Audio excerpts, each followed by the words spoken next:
Eh bien, voilà, ayant vécu dans bien des endroits, et sous des climats différents, et dans des conditions différentes, je me trouve à présent prié de donner mon impression sur mes chefs-d'œuvre dans un décor de chaises électriques. Mais ça ne va pas me troubler du tout, et je vais dire tout ce que j'en pense. Oui, et personne ne m'empêchera de parler.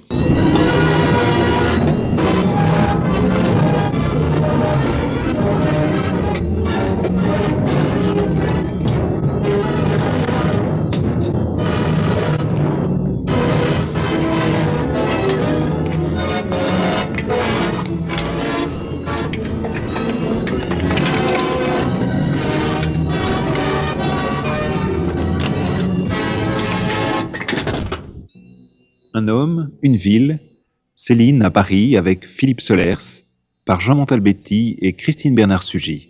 Première émission, Ferdinand, le démystificateur.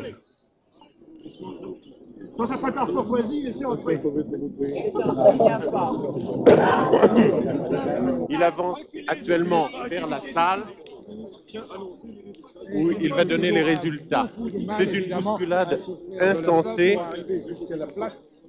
et il est horriblement difficile de le voir arriver car autour de nous, nous avons les photographes qui reculent pour lui laisser la place. J'ai à côté de moi d'ailleurs Monsieur Gaston Picard qui tout à l'heure va proclamer les résultats du Renaudot. La critique dépaissera mon œuvre, aucune importance. Elle fera le silence, encore moins. Ah, vous entendez sans doute le grand murmure qui se fait autour de nous. Voilà le silence. Aujourd'hui, 100e anniversaire du journal des Goncourt.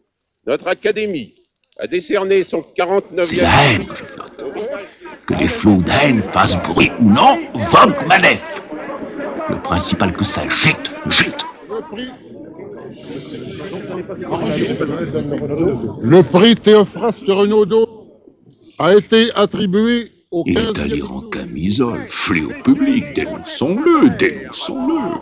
Je finirai d'abord. Allez, pas de soucis maintenant. Paris, RP.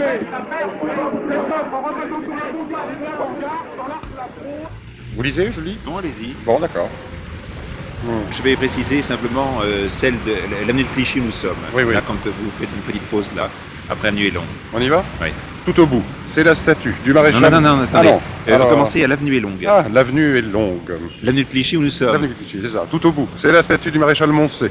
Il défend toujours la place Clichy depuis 1816, contre les souvenirs et l'oubli, contre rien du tout, avec une couronne en perles pas très chère.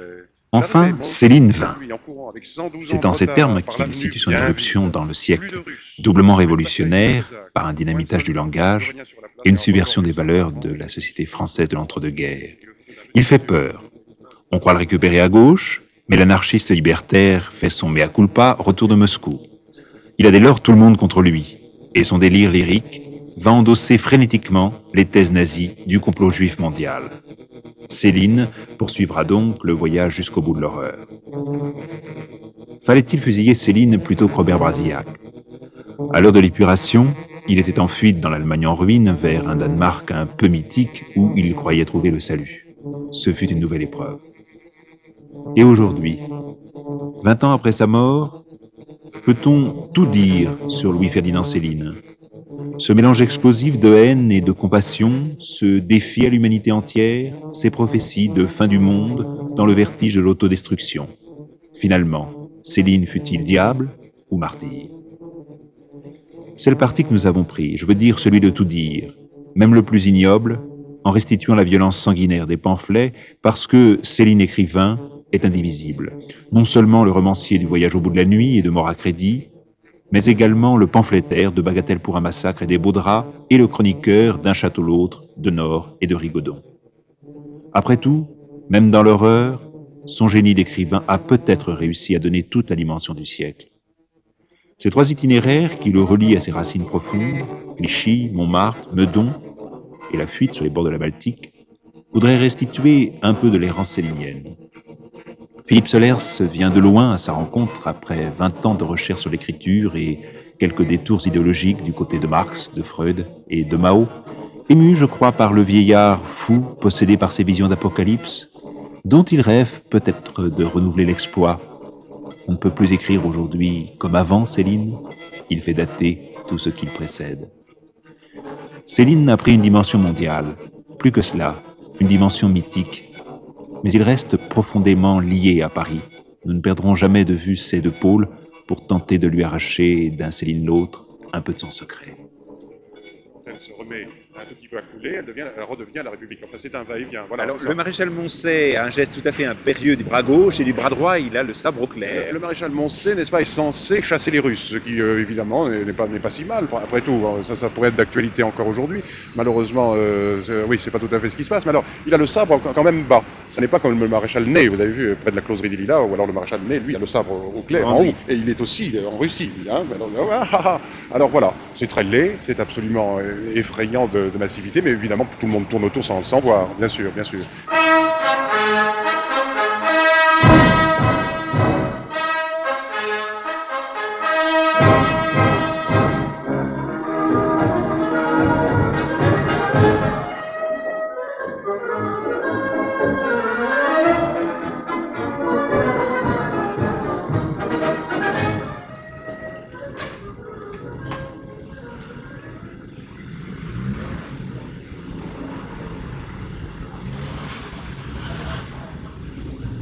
Philippe Solers, place Clichy, au Café Vepler.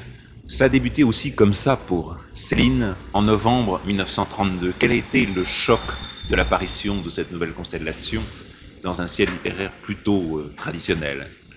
Oui, ça je crois que tout le monde l'a compris tout de suite. Ça a été une explosion tout à fait importante. C'est-à-dire que, vous savez que rien n'a changé, comme le dit Céline tout de suite d'ailleurs, rien n'a changé, c'est toujours le même académisme, et le ronron académique, littéraire, tel qu'il est organisé par les jurys, les institutions, les prix. D'ailleurs, il y a tout de suite des histoires autour du prix Goncourt, du prix Renaudot, c'est immédiatement le livre qui va avoir ou ne pas avoir un prix littéraire, et alors il n'a pas le prix Goncourt parce que les jurés reviennent sur leur vote, etc. Donc, d'entrée de jeu, c'est une explosion considérable qui va influencer tout le monde. Et d'ailleurs, Céline, très précisément, a toujours dit que finalement, toute sa vie avait été déterminée par la publication du Voyage au bout de la nuit. C'était un moment extrêmement important. Dans la préface qu'il a rédigée pour la réimpression du Voyage au bout de la nuit, il le dit d'une façon extrêmement violente. C'est-à-dire que finalement, tout ce qu'on lui a reproché par la suite, ses pamphlets, son engagement, si on peut parler d'engagement politique, en tout cas son racisme, son antisémitisme, etc., toute cette espèce de passion bizarre qui va l'emporter pendant un certain temps et lui faire connaître à la fois l'exil et la répression et l'exclusion nationale, il dit que finalement, ça n'est pas ça qui est important, mais le Voyage au bout de la nuit. Le seul livre méchant que j'ai jamais écrit, c'est le Voyage au bout de la nuit. Il a eu l'impression ensuite qu'on lui en voulait à cause du voyage. Voilà, c'était pas à cause de ses pamphlets, mais c'était à cause du voyage. Il dit que finalement c'est une question de pétard de mystique. C'est un règlement de compte entre lui tout seul d'un côté, et eux entre guillemets. Entre lui et l'espèce humaine, en somme. C'est assez curieux, ça me fait penser à un mot de Kafka, à peu près équivalent, qui dit « moi je suis seul et eux ils sont tous ». On peut se demander quelle est la nature profondément subversive du voyage. Alors d'abord, celle qui saute aux yeux dans la première partie du voyage, c'est que c'est le premier roman, le premier grand roman démystificateur de la guerre, de la Grande Guerre. Lorsqu'il paraît en 1932, il y a eu auparavant tous les grands écrivains de l'entre-deux-guerres, de la Première Guerre mondiale, qui ont écrit sur la guerre. Je ne parle pas seulement du Feu de Barbus ou des Croix de bois de Roland d'Orgelès qui ont marqué la période de la fin de la guerre et de l'immédiate après-guerre, mais je pense également à une génération plus jeune, qui sont les contemporains de Céline, à des gens comme Monterland qui publie Le Songe en 1922, roman de nostalgie de la guerre, comme Drieux-La Rochelle, comme Drieux-La Rochelle, par exemple, avec la comédie de Charleroi, avec les 6 nouvelles de la comédie de Charleroi sur une guerre héroïque. Et alors lui, qui a fait la guerre, comme Monterland et comme Drieux, et même qui a été un héros de la guerre, puisque il a été grièvement blessé, il a eu la couverture de l'Illustré National, il a été cité à l'ordre de la division, ensuite il a été décoré de la Croix de guerre par Joffre, donc il est vraiment le héros de cette grande guerre, et en fait, son Bardamu est un anti-héros, c'est-à-dire qu'il est le premier à avouer sa peur et sa haine de la guerre. Sa peur, sa haine de la guerre et surtout le côté dérisoire de tout ça. Parce que voilà un héros qui ne fait jamais l'apologie de son héroïsme et qui se décrit toujours, Bardamu, comme un con.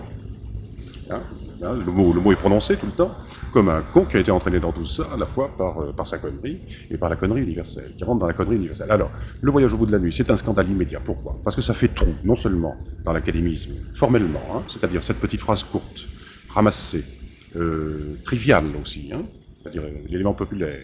C'est le contraire du discours ronflant académique pour Académie française, à la Monterland, ou même à la Rue de La Rochelle. Tout ça est très académique. D'ailleurs, vous voyez les gens qui se sont mêlés un petit peu dans cette affaire de l'extrême droite ou du fascisme français, enfin, qui ont fait du bord à bord avec le nazisme. Finalement, Céline les gêne toujours. Pourquoi? Parce que finalement, il fait trou dans leur représentation, c'est-à-dire leur habillage académique, leur buste à patte, comme disait Céline de Monterland. Buste à patte. Voilà, tout ça, c'est les bustes de l'académisme. Alors, il y a ça. Il y a ensuite, évidemment, le trou dans la représentation bien pensante de la guerre et de la nation. Hein? C'est un défi ouvert à la nation française et à travers la nation française à toute l'humanité qui est conçue comme une connerie, un tourbillon, une histoire pleine de bruit et de fureur et ne signifiant rien, comme dit Shakespeare. C'est au fond le premier grand roman de l'absurde. Ce qui n'exclut pas la compassion aussi chez lui. Ah, alors, ça c'est tout à fait... Pour un certain nombre de personnages. Mais oui, alors justement, pourquoi est-ce que c'est une position mystique? Il le dit souvent, ça, hein, il a horreur de toutes les religions, il a horreur de toutes les philosophies, mais il y a une sorte de sentiment mystique. Le sentiment mystique vient, en effet, comme vous dites si bien, de la compassion. De toute façon, il n'y a pas de grande œuvre d'art sans compassion, même sans être aristotélicien, c'est ça, hein, la pitié. Bon, mais ça lui vient aussi, et je crois que c'est ça le coup du voyage tout de suite, ça lui vient aussi de quelque chose qu'il faut dire, c'est-à-dire son activité de médecin. C'est la première fois que la littérature se donne comme, disons, ouvertement médical, c'est-à-dire comme un diagnostic physiologique. On a parlé de gens comme Monterland, comme Rue de La Rochelle, et des gens qui écrivent sur la Grande Guerre, mais il y a également un écrivain qui domine toute cette première période, et dont l'œuvre d'ailleurs continue à apparaître après sa mort jusqu'au début des années 30, c'est Proust. Or Céline est l'anti-Proust. Et pourtant, peut-être le génie le plus novateur, probablement, avec Proust de ce siècle, de cette première moitié de siècle. Vous remarquez qu'il est très prudent lui-même avec Proust, et qu'au fond, il reconnaît probablement le génie de Proust, et qu'il se rend compte très bien qu'en effet, c'est Proust qui fait date. Bon. Mais je dirais, enfin, sans que personne, je crois, puisse contredire cette opinion, que Proust va jusqu'à la révélation de l'absurdité de la Première Guerre mondiale. C'est vraiment l'écrivain qui clôt tout le style antérieur. Et la phrase de Proust, c'est vraiment la phrase de récapitulation, si vous voulez, de toute la symbolicité antérieure. Alors que Céline, lui, il est vraiment issu du charnier. Et il en parle. Hein, il parle directement de cette révélation, de l'horreur, qui est tout simplement l'éclatement d'entrailles. Et ce qui est curieux, c'est pas du tout que les entrailles éclatent, ça s'est fait de tout temps, c'est que lui, il commence à se dire que personne n'est capable de voir ce qui se passe là. Et alors, c'est étrange parce que ça veut dire que donc ce diagnostic, qui est à la fois médical et métaphysique, si vous voulez, implique que l'humanité est donc dans une sorte de somnambulisme, puisque finalement l'horreur est sous ses yeux et elle ne le ressent pas.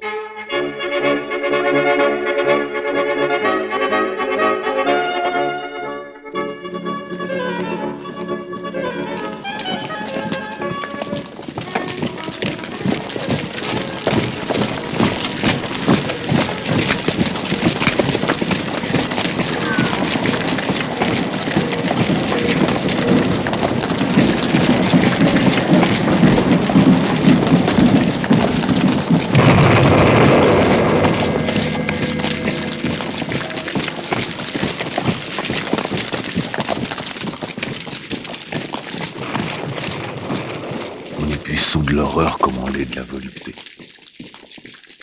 Comment ai-je pu me douter, moi, de cette horreur en quittant la place Clichy? Qui aurait pu prévoir, avant d'entrer vraiment dans la guerre, tout ce que contenait la sale âme héroïque et fainéante des hommes? À présent, j'étais pris dans cette fuite en masse vers le meurtre en commun, vers le feu. Ça venait des profondeurs, et c'était arrivé. Donc, pas d'erreur. Ce qu'on faisait à se tirer dessus comme ça, sans même se voir, n'était pas défendu. Cela faisait partie des choses qu'on peut faire sans mériter une bonne engueulade. C'était même reconnu, encouragé, sans doute, par les gens sérieux. comme le tirage au sort, les fiançailles, la chasse à courre. Rien à dire. Je venais de découvrir d'un coup la guerre tout entière. J'étais dépucelé. Faut être à peu près seul devant elle comme je l'étais à ce moment-là pour bien la voir, la vache, en face et de profil. On venait d'allumer la guerre entre nous et ceux d'en face, et à présent ça brûlait. Comme le courant entre deux charbons dans la lampe à arc. Et il n'était pas prêt de s'éteindre, le charbon. On y passerait tous, le colonel comme les autres, tout mariole qu'il semblait être. Et sa carne ne ferait pas plus de rôti que la mienne quand le courant d'en face lui passerait entre les deux épaules. Céline, le voyage au bout de la nuit. Philippe Solers, nous sommes arrivés à Clichy, au coin de la rue Henri Barbus et de la rue d'Alsace. Oui, Et nous sommes devant le 36 de la rue d'Alsace, où Céline, ou plutôt Louis Destouches, est venu habiter à partir de 1928. Il n'y avait pas encore de Céline, le voyage au bout de la nuit n'était pas encore publié. Et il habitait ici au premier étage, mais non pas l'étage noble là, que nous apercevons ici de la rue, mais côté cour. C'est une maison en briques qui n'a pas beaucoup de caractère, un côté peut-être un peu petit bourgeois, avec une porte en arrondi qui fait un peu presbytère. C'est ça, elle a pas fait un peu couvent, oui, oui. Et c'est probablement un immeuble d'ailleurs qui devait être très récent à l'époque où il est venu l'habiter, c'est-à-dire qu'il doit dater de 1920. C'est ça. Tout ça est sinistre, bien sûr, hein, c'est allé. Mais, ah oui, comment... Ah pardon, comment trouvez-vous ça, madame? Vous êtes du quartier, madame? J'habite au premier étage, là. Ah, vous habitez au premier étage, au Oui. 36? Il y a combien d'années que vous êtes installé ici? Il y a 30 ans. 30 ans. 30 ans. Ah oui, mais enfin c'est assez récent parce que là nous évoquons une période qui se situe entre 1928 et 1931. Est-ce que vous saviez que le docteur Destouches avait habité Ah, mais là? bien sûr, je le sais. Oui. Bien sûr, il habitait mon appartement. Ah, il habitait votre appartement? Oui, Ah, bah, voilà. ça, c'est fantastique. Au premier Voilà, étage. Je voyais que vous regardiez l'immeuble, alors j'ai dit certainement. Mais voilà. Vous avez lu le voyage au bout de la nuit, madame? Oui, je l'ai chez moi, oui, oui. Qu'est-ce que vous en Et pensez? alors, on parle un peu du quartier. Bien sûr. Hein? Qu'est-ce que vous en pensez? Ah ben, je trouve que c'est très bien, j'aime beaucoup. Est-ce que Bon, vous avez rencontré Céline? Ah non, ah non, non, ben non. Il était parti, non, moi je ne l'ai pas rencontré. Et même dans la période de l'après-guerre, entre 1951 et 1961, il n'est jamais revenu ici à Clichy? Non, il n'est jamais revenu chez Madame Étienne Berger. Est-ce qu'il non. avait laissé une réputation comme médecin? Puisque vous savez que dans cet appartement, ça a Oui, été sa moi, première j'en ai jamais installation beaucoup entendu comme médecin parler. ici. J'en ai jamais beaucoup entendu parler. Nous allons rentrer un petit peu dans cet immeuble pour retrouver notamment l'atmosphère de la Alors, cour. Ah oui, et j'ai chez moi, on m'a donné chez moi une carte postale en noir et blanc de l'immeuble où il y a encore marqué médecin Destouches. Avec la plaque de Ah, Céline. Oui, et à ma chambre à coucher, marqué docteur, je crois. Je l'ai.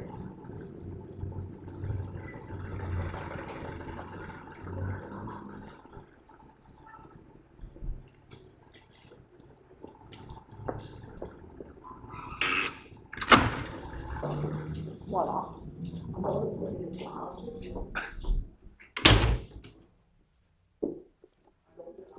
Il y a un petit corridor ici. Derrière, Où là. est la loge de la concierge? Là. Ah, c'était là donc qu'est mort Weber. Bébert, voilà. Et moi que j'ai jamais connu. Il y avait alors une boucherie là à côté. C'était une boucherie, maintenant c'est une coiffeuse, mais c'était une boucherie. Et la bouchère connaissait très bien Céline, mais tout le monde est décédé maintenant. Voilà. Le quartier a beaucoup changé. Oui, parce que paraît-il que au garage, là, c'était des champs d'artichauts, paraît-il. Moi, je me souviens plus très bien, j'ai oublié. J'ai oublié un peu. Mais en tout cas, l'immeuble est le même. Ah, l'immeuble n'a pas changé.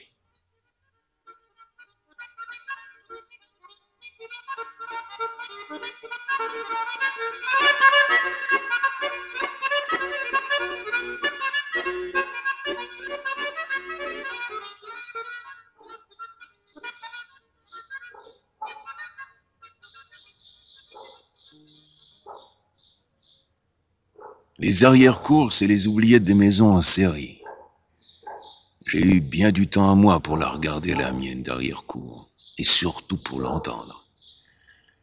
Là viennent chuter, craquer, rebondir les cris, les appels des 20 maisons en pourtour, jusqu'aux petits oiseaux des concierges en désespoir qui moisissaient en pépillant après le printemps qu'ils ne reverront jamais dans leur cage, auprès des cabinets qui sont tous groupés, les cabinets là, dans le fond d'ombre avec leurs portes toujours déglinguée, ballante.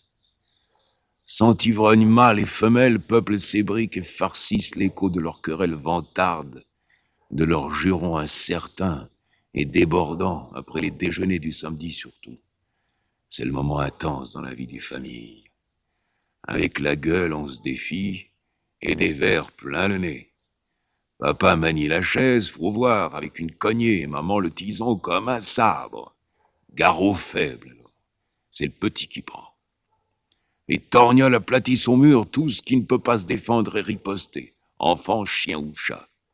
Dès le troisième verre de vin, le noir, le plus mauvais, c'est le chien qui commence à souffrir. On lui écrase la patte d'un grand coup de talon. Ça lui apprendra à avoir faim en même temps que les hommes. On rigole bien à le voir disparaître en piolant sous le lit comme un éventré. C'est le signal.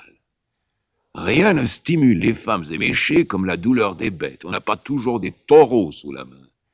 La discussion repart vindicative, impérieuse comme un délire. C'est l'épouse qui mène, lançant au mal une série d'appels aigus à la lutte.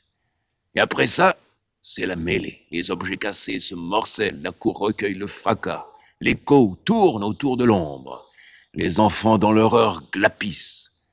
Ils découvrent tout ce qu'il y a dans papa et maman. Ils attirent sur eux la foudre en gueulant.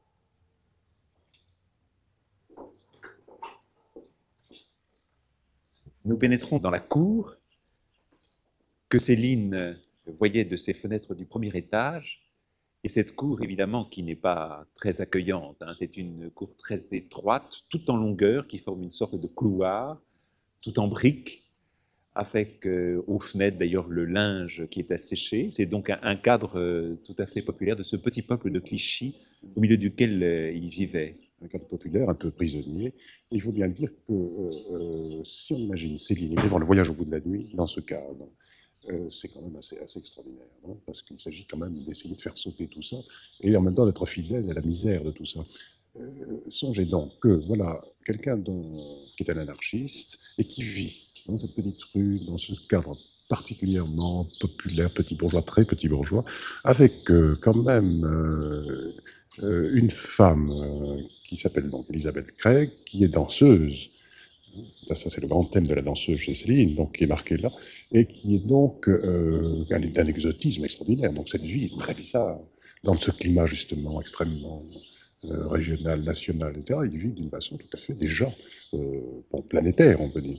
Bon, évidemment, alors ce qu'il y a dans le voyage, c'est qu'on entend probablement beaucoup de choses lorsque les appartements sont aussi proches les uns des autres. Et là, il y a toutes les atrocités des descriptions des voyages. Il y a notamment cette atrocité épouvantable, vous vous rappelez sans doute. Des voisins du troisième. Oui, je ne sais pas si c'est ceux-là, mais enfin, qui battent leur petite fille. C'est ça. N'est-ce pas? Et c'est d'ailleurs, c'est une perversion sexuelle. C'est une perversion sexuelle, parce que ils attachent la petite fille au barreau du lit. C'est cela. Pour la battre. Pour la battre. Et la petite fille, qui est en somme une sorte de sainte, essaye d'empêcher sa mère de crier trop fort en la battant. Il y a cette phrase, n'est-ce pas?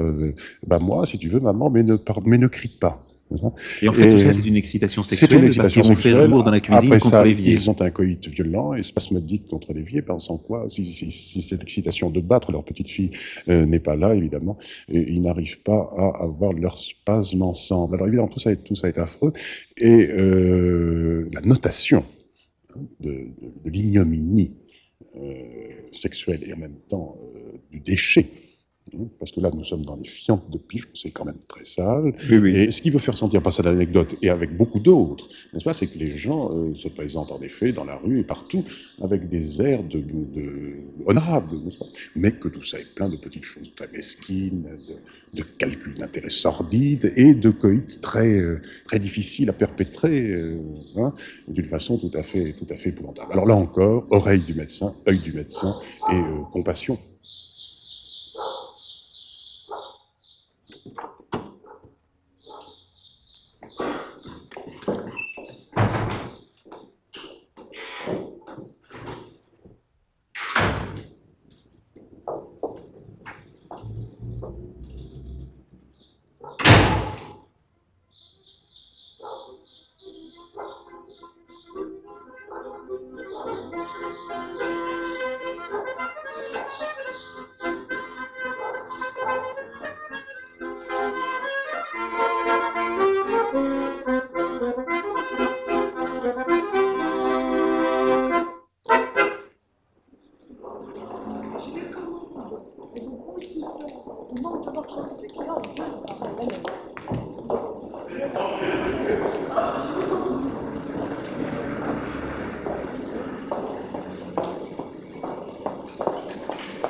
Le passage Choiseul, à 10h du matin, Oui. il n'y a pas encore beaucoup de monde. C'est surtout Non. à midi qu'il y a du monde, au C'est- moment de l'heure du le passage déjeuner. est entre midi et 2h, oui, c'est ça. Vous, monsieur, vous êtes marchand de chaussures chez Yvette, au Oui. milieu du passage. Effectivement, Il y a combien oui. d'années que vous êtes arrivé ici? Ça fait 33 ans.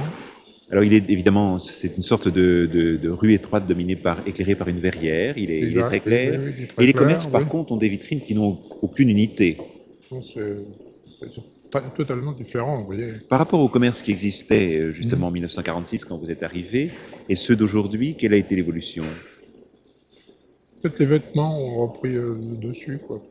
Les choses qui existaient avant, c'était la chaussure. La chaussure en grand, paraît-il, c'était, moi je ne sais pas, je n'ai pas connu, mais avant la guerre, c'était pratiquement que des marchands de chaussures. Hein. Il y avait des C'est merceries, Barlette qui a lancé ça. il y avait également des merceries, marchands de dentelle. Oui, mercerie, effectivement, là où vous avez photographie, c'était une mercerie. Oui, ça. Est-ce que vous avez connu Madame Céline, Non, plus pas exactement du tout. Madame Guillou, qui était donc la mère de Louis-Ferdinand Céline, Oui, à l'époque j'en où elle ai avait son parlé, mais magasin de non, dentelle non, ici? je ne l'ai pas connu du tout. Je n'ai pas vu ce magasin de dentelle, non. On sait que Céline a passé son enfance Ah oui, ici oui, dans ce on passage. le sait, ça, oui. On sait qu'il était familier de l'endroit. Les épreuves m'ont cassé, j'avoue. Mais je reviens à ma mère. Je peux pas me faire à cette tristesse. Elle est enterrée Père Lachaise, allée 14, division 20. Je voudrais bien la laisser passer. Juste le temps d'aller voir la dalle. Tout est survenu d'une façon... Elle n'a jamais su ce que j'étais devenu. Je lui porterai un pot de marguerite. C'était sa fleur, la marguerite.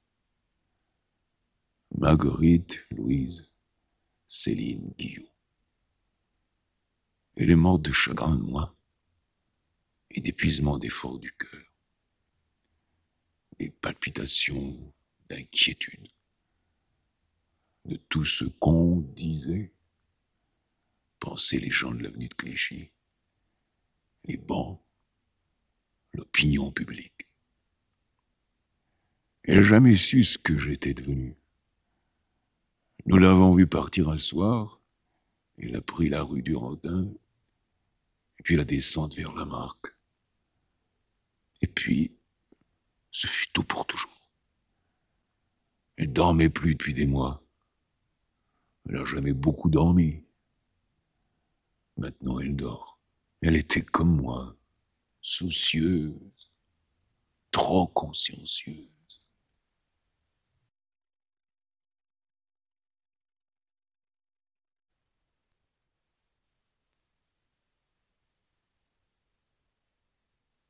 Elle avait un petit rire en elle, pourtant. Moi, je l'ai énorme. La preuve dans ce fond de fosse. Tenez, je peux rire quand je veux. Je pense à vous, magique. Comment vous allez tortiller, gigoter quand jouera la flûte, le petit air d'en haut que vous connaissez pas encore. Le rire, c'est en soi où il n'y a rien. Je l'ai vu rire, moi. Sur des dentelles, sur les malines, les bruges, des finesses araignées, des petits nœuds, des raccords, ma mère, sur fil, qu'elle se crevait les yeux.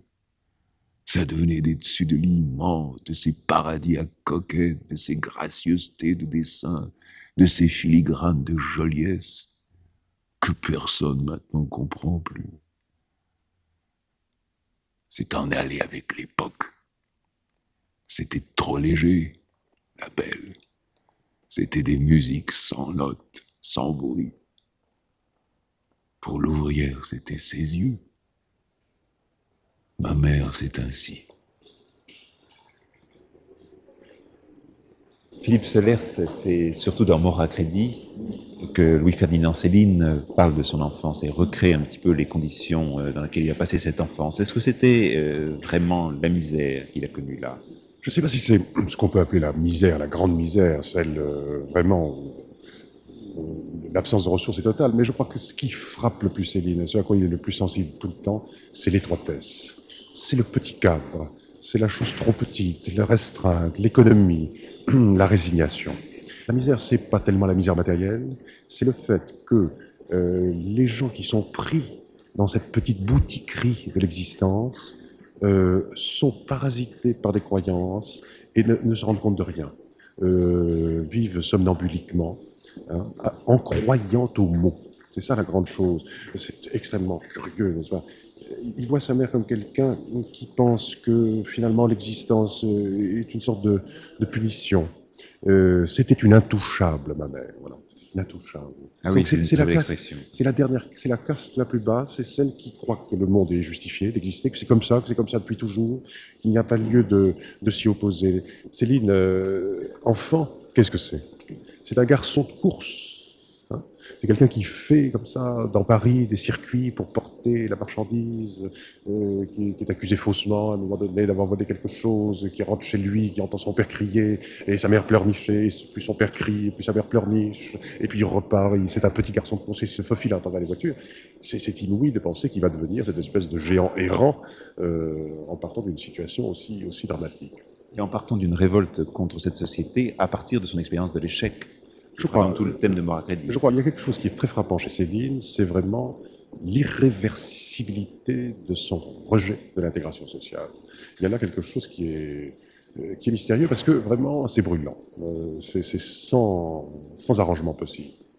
Hein, c'est ça qui va d'ailleurs le conduire à frôler tout le temps le fascisme. Enfin, en effet, on comprend très bien que le fascisme puisse naître dans ces régions-là. Je te trouverai charogneux un vilain soir, je te ferai dans les mires deux grands trous noirs. Ton homme de vache dans la transe peut prendre à du chaud. Tu verras cette belle assistance, tu verras voir comment que l'on danse au grand cimetière des bons enfants.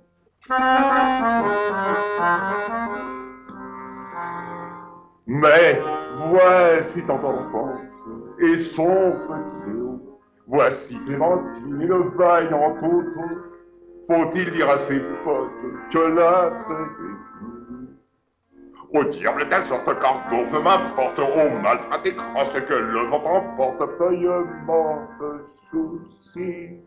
René Rond-de-Villefausse, vous êtes un historien, vous avez été conservateur du Petit Palais, mais vous pouvez nous apporter également un témoignage qui aujourd'hui est certainement assez exceptionnel, puisque vous avez connu Céline, et vous l'avez connue même à partir de 1936, c'est-à-dire relativement peu de temps après la publication de son premier livre en 1932, Le voyage au bout de la nuit. Un jour, Lucien Descaves est venu et m'a demandé de m'intéresser à un peintre, Kiki, Henri Mahé, qu'on appelait Kiki. J'ai fait ce que je pouvais, et pour me remercier probablement, il m'a invité, ma femme et moi, à venir prendre un Porto, car on ne buvait pas tant de whisky à l'époque, on buvait du Porto, à bord d'un petit bateau tout petit qui était amarré devant l'Institut de France au quai Conti, et qui s'appelait l'Enez-Glace, nom bien breton, comme Mahé d'ailleurs. Mahé de la Bourdonnais était breton de Saint-Malo aussi. Et Mahé nous a reçus simplement avec un quart d'aluminium dans lequel on versait le Porto. Il y avait un personnage plus grand que nous deux, mais qui ne disait rien. Ça m'a étonné, mais il n'y a pas eu de présentation. On a échangé quelques propos, et ce n'est qu'au bout de 10 minutes, en se sentant peut-être un peu en confiance, ou avec un nouveau copain, ou quelqu'un qui ne le contredirait pas, que notre ami Céline, j'ai compris que c'était lui, quoiqu'il n'ait jamais dit son nom, nous a fait un monologue extraordinaire, une espèce de prophétie, c'était peut-être en février ou mars 1936, et il revenait de Russie, il avait été invité justement après la traduction du Voyage au bout de la nuit par Aragon, et il avait été extrêmement surpris par mon Dieu, la sévérité du régime qu'il nous croyait plus populaire qu'il n'était en fait, car la police, c'est toujours la bête noire de Céline dans Le Voyage et dans la plupart de ses livres. Le GPU, où on disait à l'époque, avait rempli les prisons, et on commençait à parler des purges que le régime stalinien infligeait à certains anciens fonctionnaires de Lénine et du début des soviets. Il écrira d'ailleurs son retour du RSS, mea culpa, pour rompre avec les communistes qui avaient senti Céline extrêmement proche d'eux à partir de la publication du Voyage en 1932. Et c'est ensuite avec Bagatelle qu'il va faire de la révolution communiste l'un des éléments du complot juif mondial. Il est évident qu'il revenait de Russie, lui anarchiste, avec une idée tout à fait différente de celle qu'il s'était faite, ne comprenant pas la discipline ni l'ordre du Parti communiste. Évidemment, lui qui était surtout pacifique et qui avait horreur de la guerre, le voyage en est une preuve. Ce qui est très curieux dans ce que vous nous avez raconté par ailleurs, c'est qu'en somme, vous voyez donc le déferlement soviétique, en somme, sur l'Europe. Hein, exactement, et il a dit, je l'ai entendu me dire, les Chinois seront à Cherbourg, parce qu'il pensait que la Chine, elle était entraînée par l'URSS. C'est les fameux Chinois à Cognac aussi, à la fin de Rigaudon. Mais il y a aussi le fait très intéressant qu'il voit donc, en somme, comme possibilité de se réfugier le Canada et les curés au Canada. Alors, ça, c'est très curieux. Il m'a dit sur ce bateau, et il m'a dit, il n'y a qu'un seul pays qui tiendra le coup peut-être encore un siècle ou deux, c'est pas marrant, c'est le Canada. C'est un pays où les curés sont rois, mais je m'en fous, je veux garder mes couilles et je ferai des catéchismes.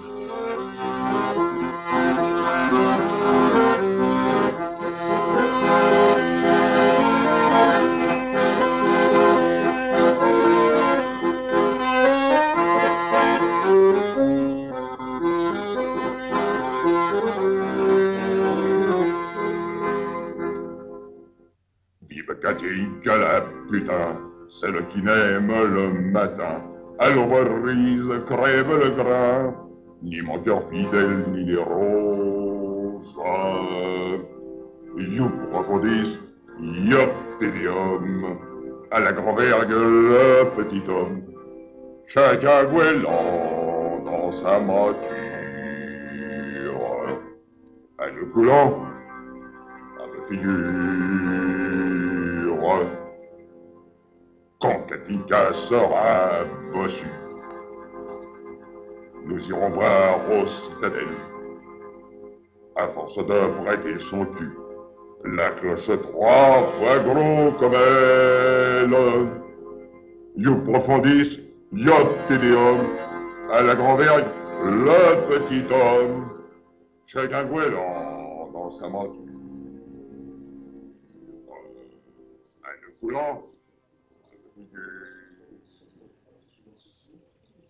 Philippe Solers, après nous être rendus à Clichy pour nous rendre compte un petit peu quel était le type de maison habitée par Céline au début de son installation, nous voici à Montmartre à présent, au haut du 3e étage du 98 rue Le Pic, où il a emménagé à partir de 1931, donc après avoir quitté Clichy. On est là dans un quartier évidemment bien différent de Paris.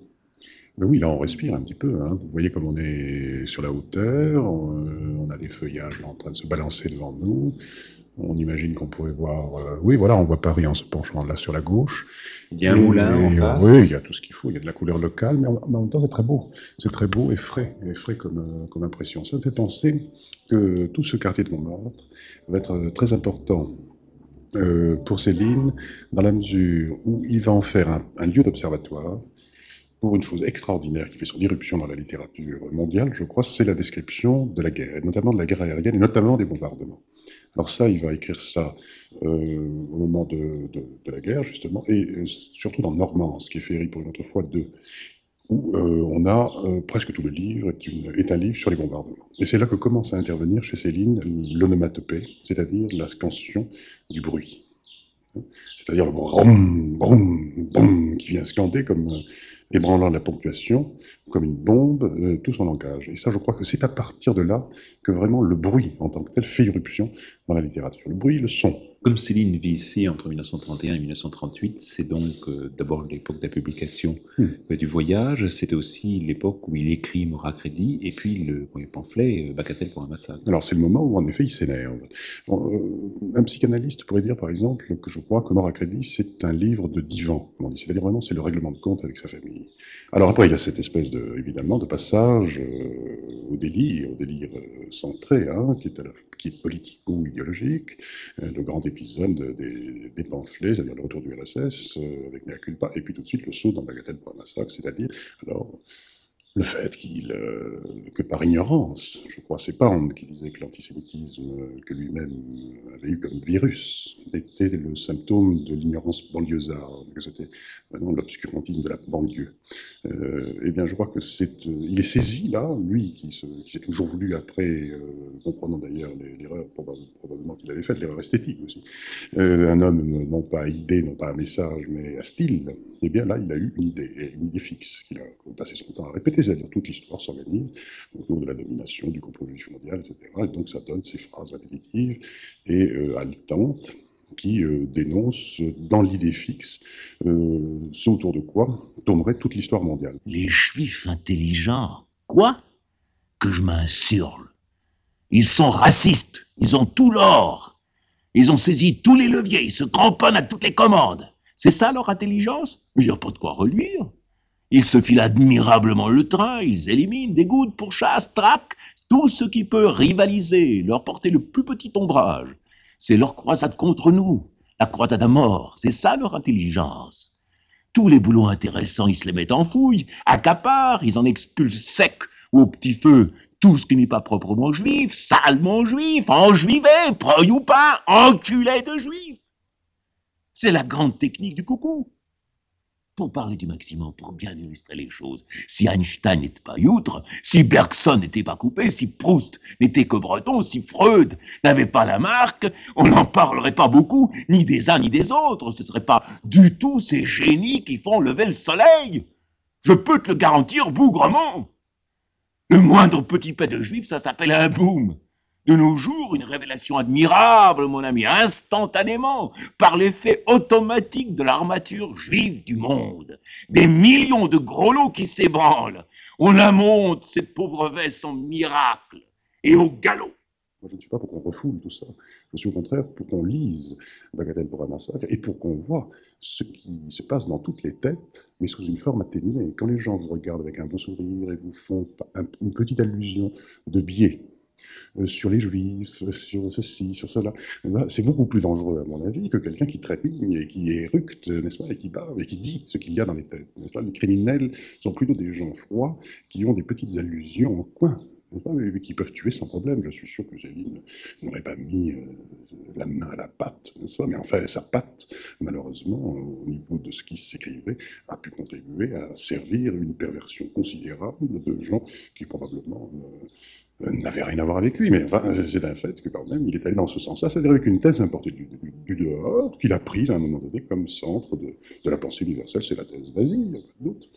Céline n'est pas sortie d'une sorte de religion inconsciente, qui est une religion païenne, en fait, qui est celle des formes idéalisées. La cuisse de la danseuse, pour ce qui est des femmes, mais aussi une sorte de pensée qu'il pourrait y avoir une bonne nature, et qu'elle est polluée, qu'elle est sans cesse attaquée, dénaturée, détournée par des gens qui en veulent, en quelque sorte, à ce bon fond éventuellement naturel. Il y a ça chez lui, et c'est tout à fait la religion païenne, on le voit très bien, lorsqu'il se met à écrire positivement. Quand Céline écrit positivement, j'entends par là quand il veut faire des spectacles de ballet, quand il veut donner libre cours à son imagination en dehors de cette critique impitoyable qu'il fait de la société ou du tableau de la destruction universelle, il se met à faire des choses que je dirais insignifiantes. Les ballets sont des petits drames mythologiques où vous voyez Jupiter, Vénus et autres représentations gazeuses et inutiles se balader sur la scène, et vraiment, c'est pas très intéressant. Donc quand il veut être poétique, et chanter sa religion naturelle, c'est très mauvais. Et pourtant, il devait y tenir, puisqu'il publie les arguments, justement, dans Bagatelle pour un massacre. Alors, justement, Bagatelle commence par le fait qu'il n'en peut plus de cette blessure narcissique qui est le refus par l'opéra, je pense que c'est comme ça que le livre est construit, de l'argument de son ballet et de sa production poétique. Céline est quelqu'un qui, lorsqu'il veut être poétique, verse presque tout de suite dans l'eau de rose. C'est vrai aussi, par exemple, dans Le Pont de Londres, si vous prenez son aventure avec la petite Virginie, où il y a des passages merveilleux d'ailleurs, mais là, c'est toujours l'idéalisation, n'est-ce pas, les fleurs bleues, les rossignols. Enfin, il y a quelque chose comme une sorte de poésie extrêmement de pacotille, de mauvais goût, je ne crains pas de le dire, et qui fait qu'on voit qu'il n'a pas accès à la partie positive de son langage, autrement que dans cette très très forte pulsion de négation, alors là où il devient tout à coup sublime avec une image poétique, du moment qu'elles sont négatives, deviennent admirables. Lettre à Robert de Noël. Août 1932.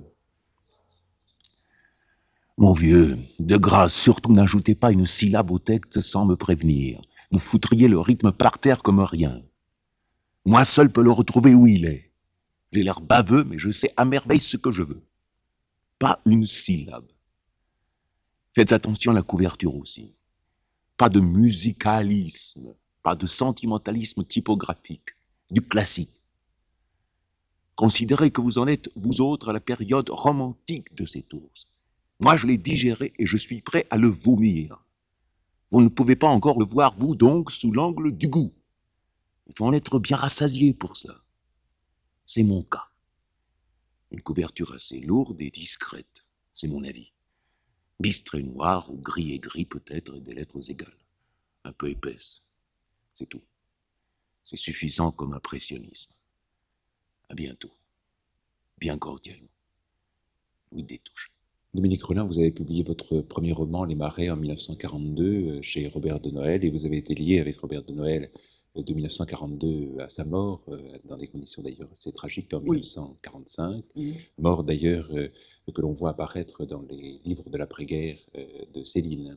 Quelle place occupait Céline dans cette petite maison d'édition, malgré tout, entre la période de la publication du Voyage, novembre 1932, et la période où vous êtes entré vous-même aux éditions de Noël, 10 ans plus tard? Oui, mais Robert de Noël appartenait à une race d'éditeurs qui, je crois, a tendance plutôt à disparaître aujourd'hui. Il avait une sorte de flair extraordinaire. C'était lui qui a publié le premier texte d'Artaud, Nathalie Sarraute, et le grand coup, ça a été évidemment Céline. Alors il avait pour Céline une admiration, et je sentais dans ses propos une affection, une tendresse énorme. Il m'avait raconté qu'un beau jour avait échoué sur son bureau un paquet incroyable, avec un papier d'emballage complètement démoli, contenant, sans un mot d'introduction, le manuscrit du Voyage au bout de la nuit. Qui était arrivé probablement dans d'autres maisons d'édition auparavant. Qui avait été refusé dans toutes les maisons d'édition importantes, y compris Gallimard, ce qui lui-même montre que le temps a de l'humour. Il n'y a pas eu que Proust de refuser par Gallimard. Oui, c'est tout de même assez extraordinaire. Quelle était la personnalité de Robert de Noël? De Noël était un être extraordinairement sensible, je ne pourrais pas dire poétique, mais il était rêveur. Je crois qu'il avait laissé le souvenir de quelqu'un de rêveur, pariant le tout sur le tout.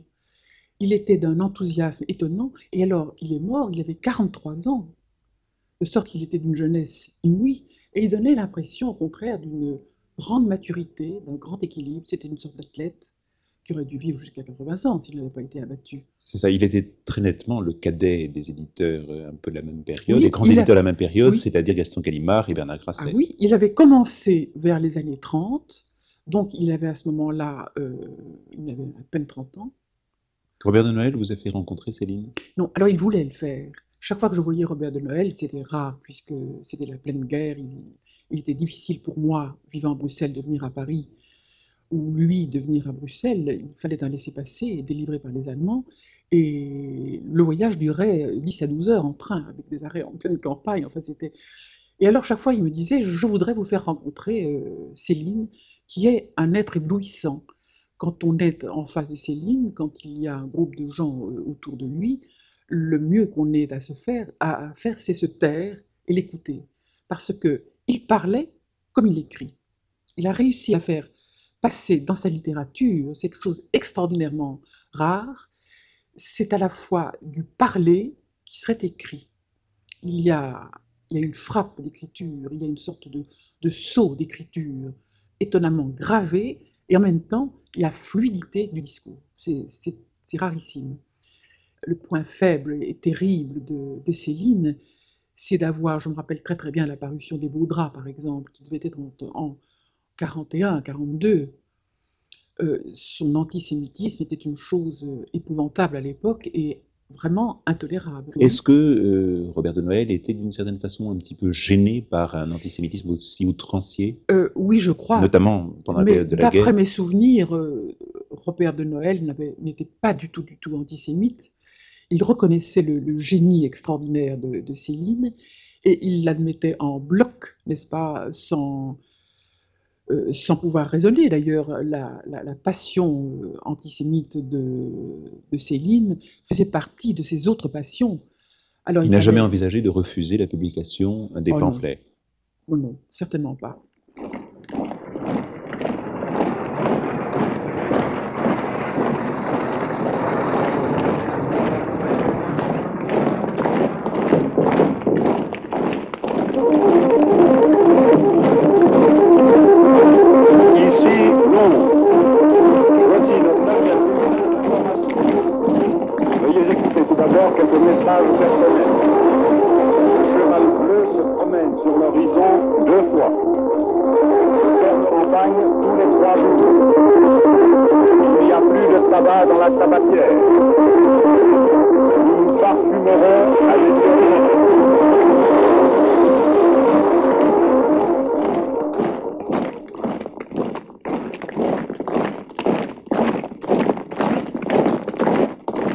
Du 98 rue Le Pic au 4 Girardon, il n'y a vraiment même pas 100 mètres qui séparent les deux domiciles de Céline à la fin de ces années 30.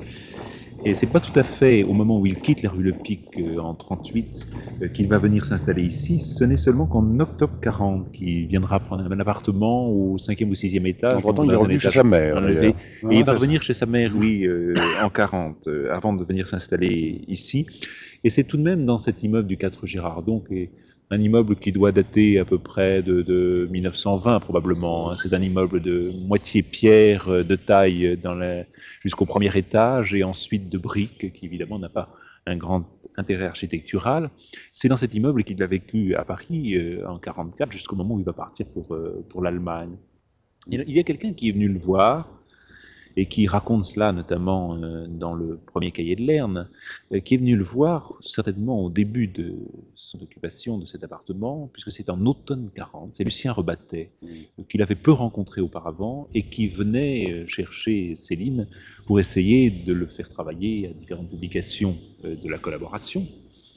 Et il le trouve dans cet appartement en train de travailler dans une pièce qui tranche tout à fait sur le confort bourgeois, petit bourgeois, un petit peu à la fois de cet immeuble, et également de l'appartement. Tous les meubles sont en rustique breton, extrêmement bien cirés, entretenus.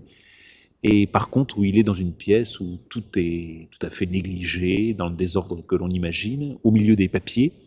Et au fur et à mesure qu'il écrit, et il noircit un grand nombre de feuillets, dont il retranche beaucoup de choses ensuite, il les groupe avec une pince à linge, et il les jette dans une corbeille, de façon, après ça, à les retrouver un petit peu par chapitre ou par passage. Et Lucien Rebattet est le premier à constater un petit peu la méthode de travail de Céline, qui restait très secret sur ses procédés de fabrication.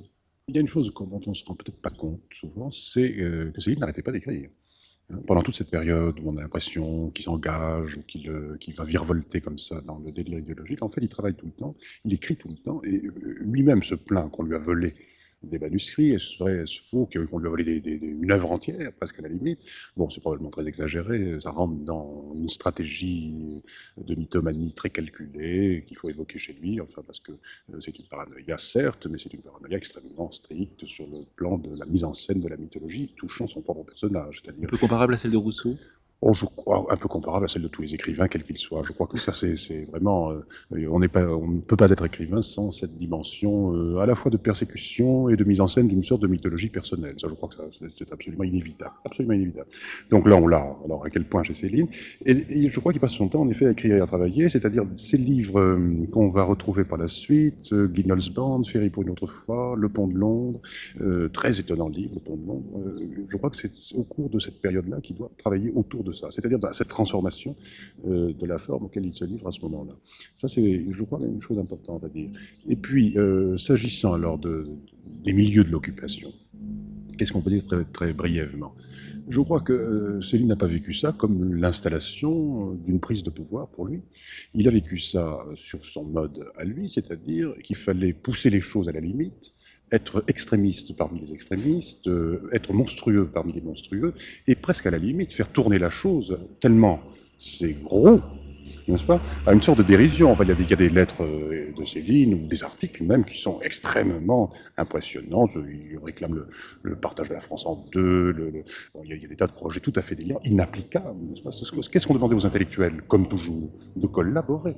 Les intellectuels doivent collaborer. Alors, qu'est-ce que c'est que les intellectuels collaborateurs, quels qu'ils soient, sous quelque régime que ce soit? C'est des intellectuels qui mettent un petit peu dans leur placard leurs petites préoccupations personnelles ou esthétiques, et qui commencent à devenir raisonnables. Céline, évidemment, ne devient pas raisonnable, en remet, et se rend immédiatement suspect, un peu aux yeux de tout le monde. Il ne fait pas un collaborateur acceptable, et il ne fait pas un intellectuel non plus acceptable.